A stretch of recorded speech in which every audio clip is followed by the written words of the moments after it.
Hola chicos, venid conmigo, vamos a hacer un viaje por el tiempo y nos vamos a ir a la Acrópolis de Atenas. Seguidme, seguidme.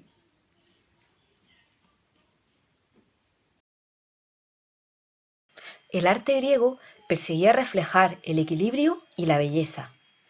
Esto lo consigue a través de la simetría, la proporción y la idealización. No es un arte especialmente monumental, ya que toman al ser humano como medida de todas las cosas. En arquitectura, renunciaron al colosalismo de las construcciones mesopotámicas o egipcias, y sus edificaciones estaban hechas a la medida del ser humano. Características de la arquitectura griega. Era arquitrabada, que quiere decir adintelada, basada en la unión de columnas verticales con vigas horizontales mediante un dintel o arquitrabe. Las fachadas se coronaban con un frontón de forma triangular. Arquitectura arquitrabada es la arquitectura en la cual se forman ángulos rectos. Esto es un ángulo recto, esto es un ángulo recto. También se le llama dintelada porque a esta parte de una puerta se le llama dintel. En cuanto a las columnas tienen varias partes, ¿no? Están formadas. Bueno, voy a hacer así la columna como buenamente pueda.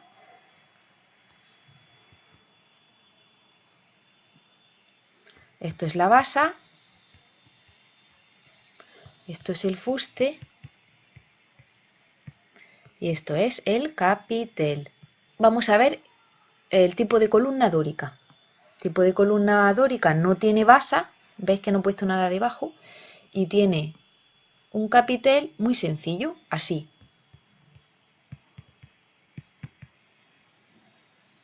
El estilo jónico sí tiene basa, es decir, así. Esto es la basa. Y tiene, este es el fuste, el de en medio, y el capitel, que es así. Con volutas, que son como tirabuzones, así. Este es el estilo jónico, que es como más femenino en relación al dórico. El corintio tiene basa,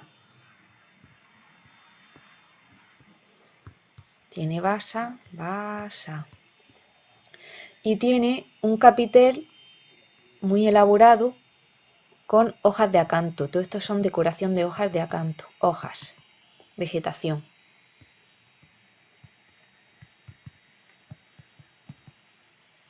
Ese es el orden corintio. Establecieron tres órdenes o estilos. Dórico, que es sobrio y corpulento, no tenía basa. En el friso alternaban triglifos y metopas. Jónico, que es el más esbelto, con volutas en el capitel. Tenía basa y el friso se decoraba con relieves. Y por último, corintio, que se identificaba con las hojas de acanto de su capitel. Entre las tipologías arquitectónicas destacan los templos y los teatros. En cuanto a los teatros, podemos decir que tenían forma semicircular y tres partes: cávea, orquesta y escena. La cávea era la grada donde se situaban los espectadores. Para construirla aprovechaban la ladera de una montaña. La orquesta era circular y en ella se ubicaba el coro. La escena era donde tenían lugar las representaciones. Y en cuanto al templo griego, este es de planta rectangular, aunque algunos eran circulares, y está construido con grandes bloques de mármol, sobre un basamento de escalones, rodeado por una columnata llamada peristilo.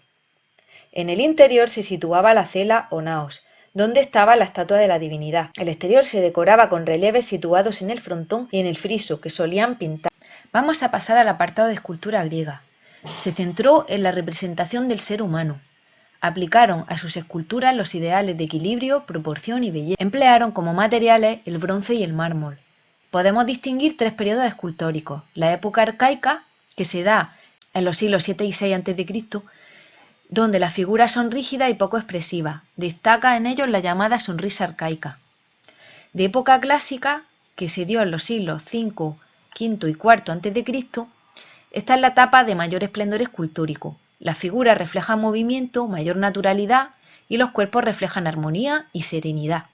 Y por último, la época helenística, que se dio en los siglos III y I a.C., vemos una mayor expresividad y realismo, los rostros pretenden reflejar sentimientos. Ahí tenéis, por ejemplo, el Laoconte, donde vemos mayor realismo, abandono de la serenidad y el equilibrio y gran dinamismo en el movimiento y dramatismo en la expresión. Y los temas son más variados en época helenística. Todo esto sería del periodo helénico, arcaico, clásico, helenístico, y dentro del arcaico ya hemos visto mucho hieratismo, ¿no? En el periodo clásico es una belleza idealizada, perfecta, como cuando le hace a una persona Photoshop para que salga muy guapa, y en época helenística destaca la expresión de sentimientos. La pintura griega se ha perdido en su mayoría. Se conservan bien las pinturas destinadas a decorar piezas de cerámica, que representan escenas de la vida cotidiana o mitológicas. Y ahora vamos a pasar a un apartado especial que es sobre la música en la antigua Grecia. Los griegos pensaban que la música era muy importante para la educación. De hecho, Platón dijo que la música y la gimnasia eran las disciplinas más importantes para la formación de una persona, entendida esta disciplina, música y gimnasia, con un sentido muy amplio, que puede abarcar hasta la filosofía. La música en Grecia era un elemento presente en todo tipo de acontecimientos religiosos y sociales, en los banquetes, en las celebraciones solemnes e incluso en las guerras. Sin embargo, el rasgo más destacable de esta era la importancia que tenía, como he dicho anteriormente, en la educación de los jóvenes. Convencidos del poder de la música para influir en el comportamiento del hombre, los filósofos y políticos griegos se encargaron de vigilar y legislar cuidadosamente las armonías o escalas que por sus efectos eran consideradas beneficiosas o perjudiciales. Había dos instrumentos muy importantes en la antigua Grecia, uno era la lira y otro era el aulos. La lira era considerada el instrumento del dios Apolo, y por tanto, como el dios Apolo era un dios guerrero, atleta, músico y protector de los jóvenes, dios de las profecías y de la verdad, la lira estaba relacionada, por tanto, con lo racional, con lo bueno, con las buenas costumbres. Mientras que el aulos, que es un instrumento de viento con lengüeta doble, estaba asociado al culto a Dioniso, dios del vino y de la diversión, que ya hemos conocido anteriormente. Hay un mito muy conocido, el que viene el dicho de la música amansa a las fieras, que es el mito de Orfeo. Según la mitología griega, el poeta y músico Orfeo era hijo de la musa Calíope y del dios Apolo.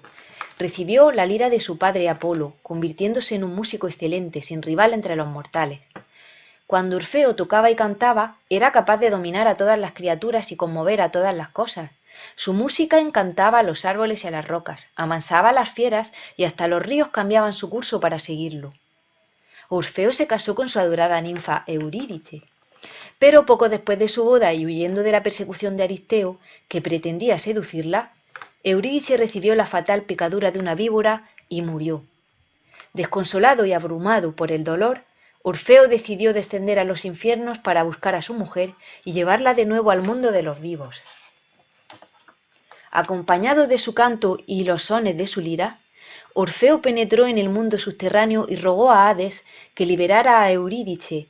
El dios de los muertos quedó tan conmovido con la música que permitió a Orfeo volver con su mujer con la condición de que no girara la cabeza para mirarla hasta que no hubieran llegado al mundo exterior de los vivos.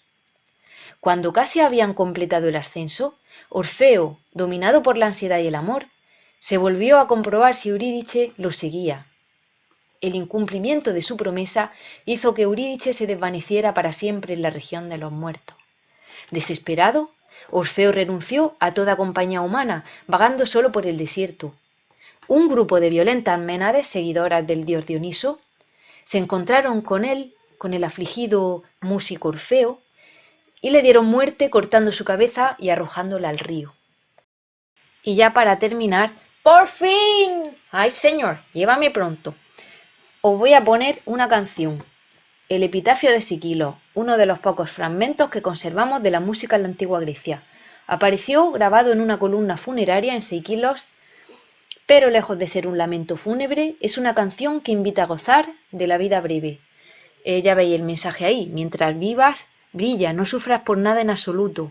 La vida dura poco y el tiempo exige su tributo, es decir, que aprovecha la vida, que la vida es muy corta.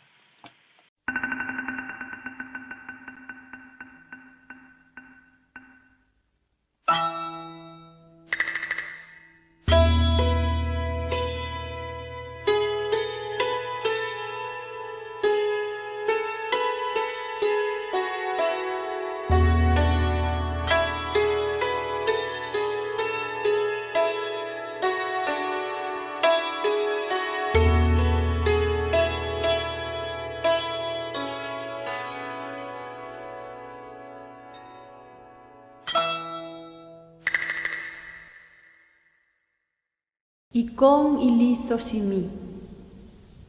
Tithysimi sikilos ensamnimi sasanatu sima polychronium.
Sikilos efterpu.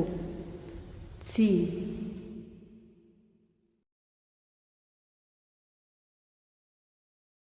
Sí, la maestra esta que diga lo que quiera. Que me plagie a mí, que yo soy la que sé. El vídeo este lo remato yo. Adiós.